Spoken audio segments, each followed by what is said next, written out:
अस्सलाम वालेकुम नाज़रीन, मैं हूं शेर मोहम्मद अमान। हमारे साथ मौजूद हैं असगर हयात। इनसे पूछते हैं कि पीटीआई गवर्नमेंट जो है उसे 2 साल मुकम्मल हुए हैं, उनकी कारकर्दगी के हवाले से क्या व्यू पॉइंट है। असगर साहब, ये बताइएगा कि पीटीआई गवर्नमेंट को तकरीबन 2 साल मुकम्मल हो गए, इलेक्शन को 2 साल मुकम्मल हो गए और हुकूमत को तकरीबन 2 साल मुकम्मल हुए, तो क्या देखते हैं कारकर्दगी मजमूई तौर पर कैसी रही?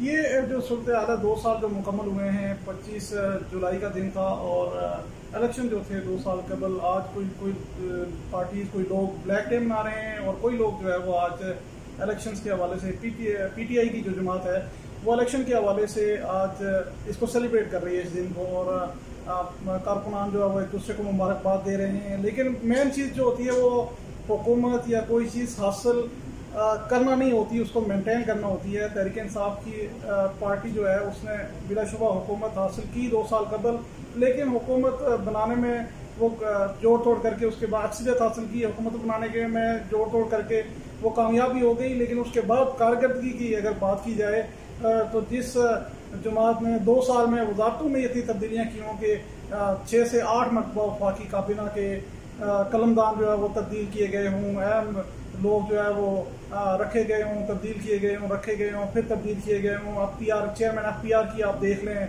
इसके अलावा वज़ीर कानून की आप देख लें, वज़ीर दाखिला की आप देख लें, तो वो पॉलिसी कंसिस्टेंट किस तरह रह सकती है। फिर मुख्तलिफ जो बुरान है, ख़ास तौर पर जो एहतसाब का नारा सबसे बड़ा नारा लगाया गया था मौजूदा तहरीक इंसाफ की तरफ से, वो नारा भी उस तरह से कामयाब होता नहीं दिखाई देता, क्योंकि अदालतों में जाकर जब ये केसेस खुले हैं तो फिर मामला कुछ और हो गए हैं और जो चीज़ साबित करनी थी शहजाद अकबर थे या उनकी जो टीम थी वो चीज़ वो साबित करने में नाकाम रहे। तो जो एक तहरीक इंसाफ का नारा था कि माफिया के ऊपर हम हाथ डालेंगे, वो माफिया उनकी सपू में आ गए। चीनी का बुरान हुआ, आटे का बुरान हुआ, गंदम का बुरान हुआ, तेल का बुरान हुआ और बुरान पे बुरान जो है वो महंगाई का जो है वो एक सैलाब इन 2 सालों में आया है, जिसमें गैस की कीमतों में कई 100% जो है वो इन 2 सालों में इजाफा किया गया। बिजली के बिल आज अगर आप उठा के देख लें तो आम एक सारिफ है उसका बिल भी 25 से 30 हज़ार आ रहा है। इसके अलावा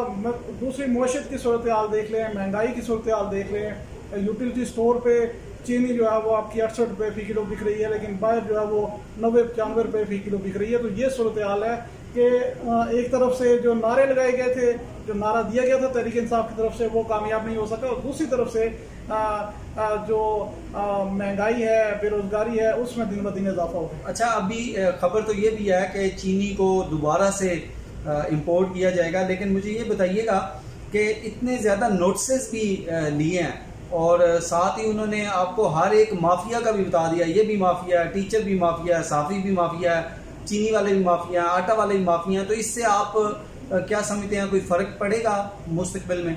ये देखें कि जितने नोटिस वज़ीर-ए-आज़म इमरान खान ने लिए हैं उसकी ये सूरत हाल है कि अब लोग घबराते हैं कि कहीं पहले वज़ीर-ए-आज़म साहब कहते थे कि आपने घबराना नहीं है, लेकिन अब लोग घबराते हैं कि कहीं प्राइम मिनिस्टर जो है वो नोटिस ना ले ले किसी चीज़ का। चीनी की कीमतों का नोटिस लिया, वो कीमतें बढ़ी, आटे की कीमतों का नोटिस लिया, वो कीमतें बढ़ी, तेल का नोटिस लिया, उसकी किल्लत पैदा हो गई, मेडिसिन का नोटिस लिया और उनकी कीमतें जो है वो बढ़ गई। बहुत सारी चीज़ें ऐसी हैं जिसमें प्राइम मिनिस्टर ने नोटिस लिया, प्राइम मिनिस्टर ने उस पर कमी का फैसला किया, ऐलान किया, लेकिन वो उस तरह से उस नोटिस पे अमल दरामद नहीं हुआ। ये टोटल एडमिनिस्ट्रेटिव फेलियर है, जिसमें आप ये नहीं कह सकते कि जो है ना वो किसी और की, किसी माफिया की, क्योंकि एडमिनिस्ट्रेशन आपकी ये काम DC AC कमिश्नर्स के करने के होते हैं। हुकूमती हदायत पर उन्होंने अमल दरामद करना होता है, मुख्तलिफ महकमे जो होते हैं उन्होंने अमल दरामद करना होता है, लेकिन यूँ लगता है कि अहकामात जो है वो प्राइम मिनिस्टर की तरफ से दिए गए लेकिन वो हवा में उड़ा दिए गए। अब लोग इस चीज़ से घबराते हैं कि प्राइम मिनिस्टर खुदा न खास्ता किसी चीज़ का नोटिस ना ले लें और वो चीज़ उसकी किल्लत ना बढ़ जाए या उसकी कीमतों में इजाफा ना हो जाए। अच्छा सर, मईशत तो सबके सामने है, मेरे ख्याल में उसके ऊपर मजीद बहस फजूल है। क्या सियासी इस्तेहकाम हुआ इन 2 सालों में?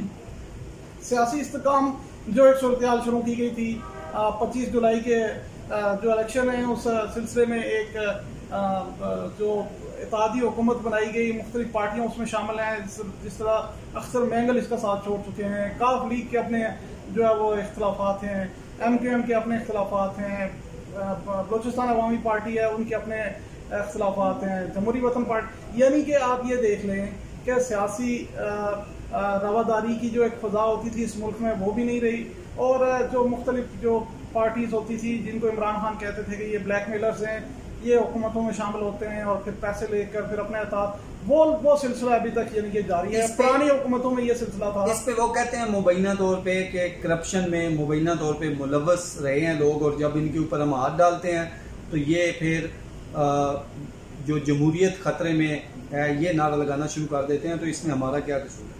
ये एक तो ये चीज़ है ना कि जो अक्सरियत मिली तहरीक इंसाफ को वो भी बहुत कम अक्सरियत मिली।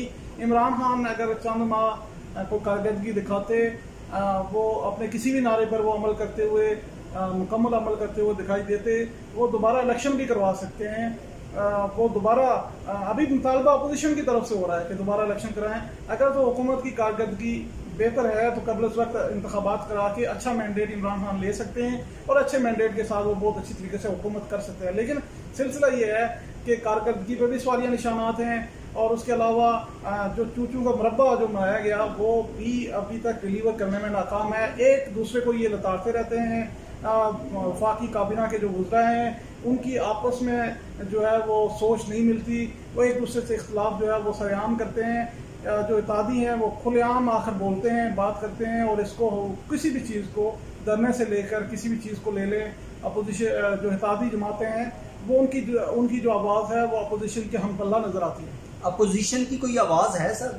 जमातें जितनी भी हैं, ख़ासतौर पर मुस्लिम लीग नून है या पीपल्स पार्टी है, उन्होंने इस गवर्नमेंट को वक्त दिया है। और ये चीज़ अगर हम ये कहेंगे कि इस गवर्नमेंट के क्रेडिट में ये चीज़ जाती है तो ये बात दुरुस्त है कि हुकूमत को वक्त दिया गया अपोजिशन की तरफ से। और ये बड़ी प्लस पॉइंट होता है कि अपोजिशन, आपकी कमज़ोरियाँ हों, आपकी नाकामियाँ हों, मलबा आप पर गिराने का वक्त हो, अपोजिशन खामोश हो, तो ये चीज़ें हुकूमत के क्रेडिट में जाती हैं। बिलाशुबा अपोजिशन अवामी जो जज्बात हैं उनकी तर्जमानी करती नज़र नहीं आती, और बहुत सारे मौके ऐसे थे जहाँ पर अपोजिशन बड़ा खुलकर इन चीज़ों को वो कर सकती थी। खासतौर पर बिजली गैस की कीमतों में जब इजाफे हुए, फिर पेट्रोल की जब किल्लत हुई, बहुत सारे मौके ऐसे हैं जहाँ पर अपोजिशन को किरदार अदा करना चाहिए था, वो नहीं किया गया। लेकिन ये चीज़ भी हुकूमत के प्लस पॉइंट में जाती है, और हुकूमत को ये देखना चाहिए कि आज अगर अपोजिशन किसी मसलियात के तहत थोड़ी बहुत खामोश है तो कल इस तरह से नहीं होगा। अब 2 साल इस हुकूमत को हो गए हैं, अब उन्हें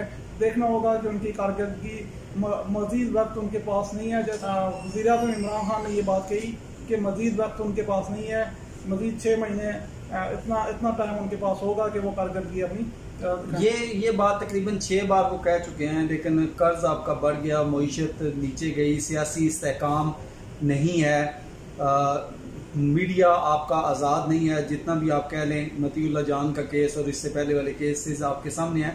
2 साल मुकम्मल हो चुके हैं तकरीबन।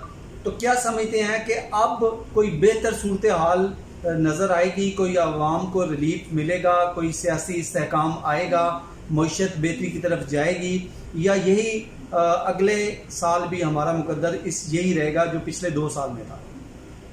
लेकिन बहुत सारी चीज़ें ऐसी हैं जिसमें बेहतरी की गुंजाइश भी थी, लेकिन ज़ाहिर है कोरोना आ गया, और कोरोना की वजह से जो माशी नुकसान है उसकी वजह से मुआशी हालात में सिर्फ उसी सूरत में बेहतरी है कि जो प्राइम मिनिस्टर के इकदाम हैं कंस्ट्रक्शन इंडस्ट्री के से रिलेटेड, तामीराती शोबे से रिलेटेड, अगर वो एतमाद का इज़हार करते हैं सरमायाकार, फिर आपकी कंस्ट्रक्शन इंडस्ट्री कुछ बेहतर इकदाम की वो सूरत हाल बंद मुआशत को की तरफ कुछ बेहतरी है। लेकिन जो सियासी अदम इस्तेकाम है वो अगर बढ़ता है, जो कि बढ़ता जा रहा है रोज़ पर रोज़, अपोजिशन अपनी जगह में मौजूद, लेकिन इत्तेहादी जो है वो आहिस्ता आहिस्ता करके अलग होते जा रहे हैं, और -1 की बातें चल रही हैं, कभी -3 की बातें चल रही हैं। और ये एक बाकायदा इफेक्ट होता है इस चीज़ का कि जब आपकी -1 की बात चलती है, या तहरीक इंसाफ के अंदर से कोई इस तरह के इख्तलाफात सामने आते हैं, या इस तरह की कोई सोच परवान चढ़ती है, या इस तरह से कोई साजिश जो है वो तहरीक इंसाफ के अंदर से ही या फिर उनके तादियों से परवान चढ़ती है, तो फिर ज़ाहिर है सियासी स्टेबिलिटी पे भी क्वेश्चन होता है, सियासी इस्तेकाम भी मुतासर होता है, और उससे मुआशत भी मुतासर होती है, उससे हुकूमत की कारकर्दगी भी मुतासर होती है। ये हुकूमत ये लकी रही है कि पहले 2 सालों में इसको बहुत ज़्यादा बड़े चैलेंज का उस तरह से सामना नहीं रहा। सियासी इस्तेकाम के हवाले से बड़े स्मूथ तमाम इदारे इनके साथ होकर चले हैं, लेकिन आने वाले सालों में ये मुश्किलात जो है, आने वाले दिनों में ये मुश्किलात बढ़ सकती हैं। इसमें हुकूमत को देख कर फूंक कर भी चलना होगा और मौशियत की कारकर्दगी भी दिखानी। एक आखिरी क्वेश्चन कि 355 दिन हो गए हैं कर्फ्यू को, कश्मीर में कर्फ्यू लगे को 355 दिन 20 घंटे हो गए हैं। क्या समझते हैं कि हमारी पॉलिसी और कश्मीर के लिए आवाज़ उठाने में हम कितना कामयाब हुए हैं, उसका क्या असर है, या हम आवाज़ उठाने में और हाईलाइट करने में नाकाम नजर आए? देखिए 5 अगस्त फिर आने वाला है और एक पूरा साल गुजर जाएगा, अभी तक हुकूमत की कोई पॉलिसी वाज़ेह नजर नहीं आ रही। 5 अगस्त को किस तरह बनाया था, पूरा एक आपके 10 दिन की तकरीबात होनी चाहिए थी, कश्मीरियों को एक वाज़ेह पैगाम जाना चाहिए था, लेकिन वजारत उमूर कश्मीरी खामोश बैठी हुई है, वफाकी हुकूमत भी उस तरह से खामोश बैठी हुई है। और आज एक नोटिफिकेशन था जिसमें वजारत मवासलात की तरफ से कि जी इस्लामाबाद से मुजफ्फराबाद की जो शाहरा है उसको कश्मीर हाईवे का नाम दे देंगे, तो इससे जो है वो मसला कश्मीर आलमी तो कोई आधा घंटा खड़े होते रहे, अब शाहराहों के नाम रखेंगे तो इससे मसला हल हो जाएगा। डिप्लोमेटिकली आपने क्या किया है, डिप्लोमेटिकली आपने कितने ममालिक के पास गए हैं, क्या किया, 1 साल मुकम्मल हो गया, कश्मीरी आपकी तरफ देख रहे हैं और आपने एक तकरीर कर ली अक़वाम मुत्तहिदा में, उसके बाद आपने क्या किया, ये कश्मीरी आपकी तरफ देख रहे हैं और 1 साल मुकम्मल होने पर पूरी दुनिया को आपने कोई मैसेज देना है, आपने तकरीबात करनी चाहिए थी, सेमिनार्स होने चाहिए थे, मुल्क गीत जो है वो इक़दाम होने चाहिए थे, लेकिन वो नजर नहीं आए। जी बहुत शुक्रिया नाज़रीन, इंशाल्लाह नए प्रोग्राम के साथ आपकी खिदमत में जल्द हाजिर होंगे। पाकिस्तान जिंदाबाद।